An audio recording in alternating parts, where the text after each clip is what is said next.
Ang programang ito ay rated SPG. Striktong patnubay at gabay ng magulang ang kailangan. Maaaring may masiselang tema, lengguwahe, karahasan, sexual, horror o droga na hindi angkop sa mga bata.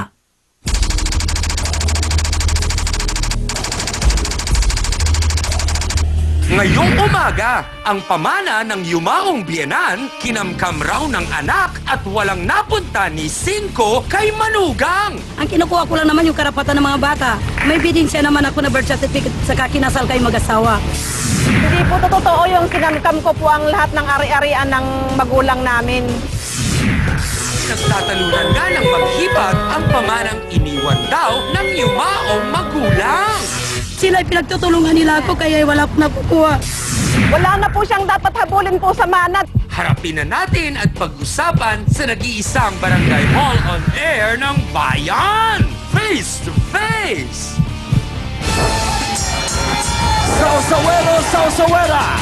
Let's get ready for Sausawa!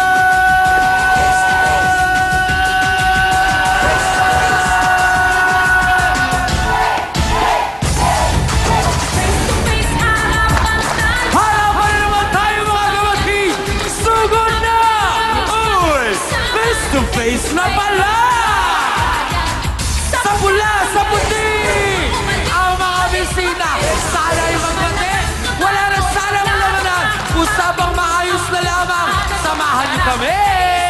Come on! Napusa dyan ang kulay, ang tukarang buhay. Tayo magharapan, ating pag-usapan. Aminan, awayan at namukrayan. Gusto mo bang magkisawsaw ka na nagbibigat na Mga kabati! Ano ba ang nangunguna sa umaga? Sisita mo, sinong hindi? Face to face! Huwag mong talikuran! Harapin mo! Face to face! Hey! At ngayon, heto na ang First Lady ng nag-iisang barangay hall on air, ang pambansang kapitana, Chang Ami Perez! Good morning mga kasawsawan! Ang sigaw po ng manugang, ang hipag ko ay swapang dahil wala man lang napunta sa kanya sa yaman na iniwan ng kanyang biyenan. Ang tanong, ano ba ang naging usapan at gaano ba kalaki ang sinasabing pamana di umano at bakit naman kailangan pang pag-awayan? Naku Hans, ano ba ang masesay ng ating mga sausawero at sausawera sa issue natin ngayon? Naku, Chang, lahat naman yata tayo hoping na may pamanang makukuha kung sakasakali. Hindi ba mga kasawsawan? Abay, B1 at B2, wakey-wakey para di malusaw ang makeup. At para bigyan pa rin syempre ng makabuluhang payo ang ating mga bisita, nandyan pa rin, kaagapay natin sina Attorney John Philip Reyes, Dr. Camille Garcia, Father Sonny Merida. Sila po ang ating mahal na trio tagapayo. At para po sa araw na ito, mga kapatid, meron po tayong special guest mula po sa UP Institute of Islamic Studies. Narito po si Professor Macrina Morados. Magandang umaga po, ma'am. So, Pilipinas, ano pa ang inaantay nyo? Aba, let's make it a come on! Face to face na!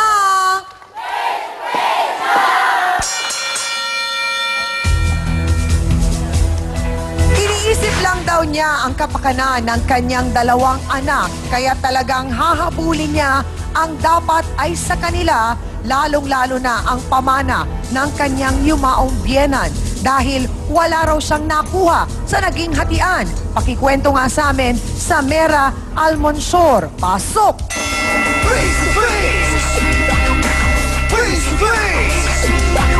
Magandang umaga po sa inyo, Ate Samera.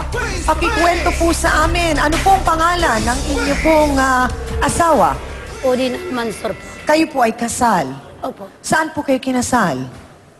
Sa Mindanao po. Okay, ang naging kasal po ba ninyo ay sa Christian o sa Muslim po? Meron din po Muslim, meron din po Christian. Oho, so pareho po doon, kayo ay kasal. So nagkaroon po kayo ng ilang anak? Dalawa. Dalawa po, okay. Ito pong sinasabi ninyong naging problema sa hatian. Kailan po ito nag-umpisa? Nag-umpisa po ito sa pagpunta ko kay Ate Lily. Oho, sino po si Ate Lemmy? Kapatid ng asawa ko sa ibang tatay po. So half-sister po niya ito. So, pareho lang po ang kanilang ina. Parang Opo. ganun po. Opo. Okay po. So, ano pong naging problema kay Ate Lemmy? Humingi po ako ng tulong sa kanya. Para Para po mga kanino? anak ko, Opo. 2 bata. Pumunta po ako nakaraang taon sa kanya. Humingi po ako ng tulong na sabi ko, Ate Remy, tulungan mo ako dahil yung mga bata ay may kailangan sa loob ng eskwelahan. Oho. Ang sabi po niya sa Ilang akin, taon na wala- po ba ang mga bata? magto-20 po yung isa. Oho. 18 po yung isa. Pareho pong babae po, lalaki? Lalaki po lahat. Parehong lalaki, okay po. Yun po yung nangyari. Di tinaboy po nila ako. Pinagsabunutan po nila ako. May kasama po ako. Sino po ang nagtaboy sa inyo? Si Ate Remy po. Bakit daw po niya kayo tinaboy? At bakit po siya ang nilalapitan ninyo sa tulong? Nasaan po ang inyong mister? Ang asawa ko po, hindi ko po alam. Bakit hindi po ninyo alam? Basta grade 2 po yun na umalis siya sa akin. Ang sabi po niya, umuwi po siya ng Mindanao. Grade 2. So Yung parang ang lumalabas, ilang taon lang ang bata, parang mga 6, 7, ganun po. Nung huli nilang nakita ang kanilang ama. Opo. Ano daw pong kadahilanan? Bakit po nawala ang kanilang ama o umalis? Pupunta daw po sa Mindanao, titingnan po yung lupain nila. Mula po noon, hindi na bumalik. Hindi na po. Okay po. So, wala pong naging paliwanag sa mga bata. Wala na po. Tinanong po ninyo itong kapatid na si Lemmy kung nasaan po yung inyong mister. Anong Tinanong sabi ko niya? Po, ang sabi niya sa akin, wala daw siyang pakialam sa akin kung saan daw ako pupunta. At saka, sinabi niya sa akin na hindi ron niya nakita yung asawa ko. Pero, alam ko na may usapan po sila nung umalis yung asawa ko. Paano naman pong yung sinasabi ninyong may hinahabol kayong hatian? Ano po yun? Saan po ninyo nakuha ang ideya na yun at yung kwento na yun? Ang habol ko po doon ay tungkol sa party ng mga bata po na 2. Kasi hawak ko po yung 2 batang lalaki po. Opo, nasa inyo po. Opo. Kayo po ang nag-alaga Wala at akong pakialam nagpalaki. kung mabigyan ako o hindi. Ano Pag-aaral po ang nila. sinagot ni Lemmy nung kinausap niyo sa tungkol doon? Ang sabi po niya sa akin, wala na ron natitirang pera. Saan po ninyo nakuha yung ideya na merong pera, merong pamana? Kanino po galing ang pamana? Galing kay Ate Limy po. Sino daw ang nagbigay kay Ate Lemmy? Binenta po niya yung bahay sa Tandang Sora. Kaninong bahay yun? Hindi ko po nga po. Sa magulang po nila. Sa magulang ni Opo. Ate Lemmy Opo. at ng inyo pong mister Opo, opo. na si Kuya Odin. Opo. Okay. So mula po nung umalis si Kuya Odin, wala po kayong naging komunikasyon, Wala hindi na po. sulat, tawag, Wala po. hindi po ninyo alam kung Hindi ko po nasaan na alam. siya. So hindi na rin po nagbibigay ng Hindi- sustento. wala po. Kahit po itong si Lemmy, wala rin po Wala yung po. binibigay. Kahit piso. So nung nagpunta po kayo last year para humingi ng tulong, wala rin po Wala rin po. binigay. Okay. Bakit po sa palagay ninyo walang maibigay na maayos at magandang paliwanag itong si Ate Lemmy kung nasaan si Odin na siyang kapatid naman po niya? Yun ang hindi ko po alam. Kasi si Ate Limy po talaga, sakim talaga siya. Ang kapal na mukha niya, talagang gusto niya kimkimin yung lahat ng pera Okay. ko. Ate Samera, paano po naman ninyong nasabing may pera nga?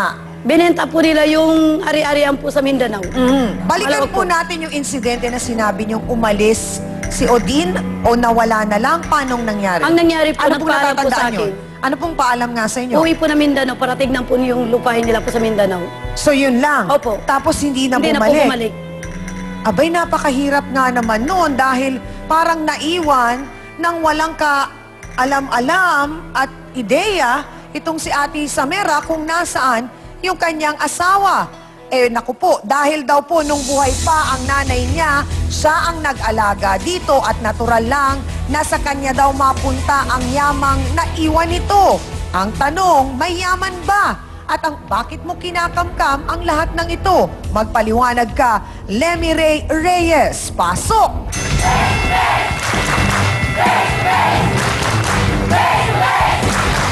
Ano sinasabi mo, Camila? Ang kapal ng gano'n! Sandali lang po! Sandali lang po! Sandali po, Aling Lemmy! Sandali po! Diretso ang tanong! Meron po na pinaghatian! Sandali lang po! Sandali lang po! Sandali lang po. Una po sa lahat, gaano po ba karami yung sinasabing yaman na pinaghatian po na galing po sa inyong mga magulang?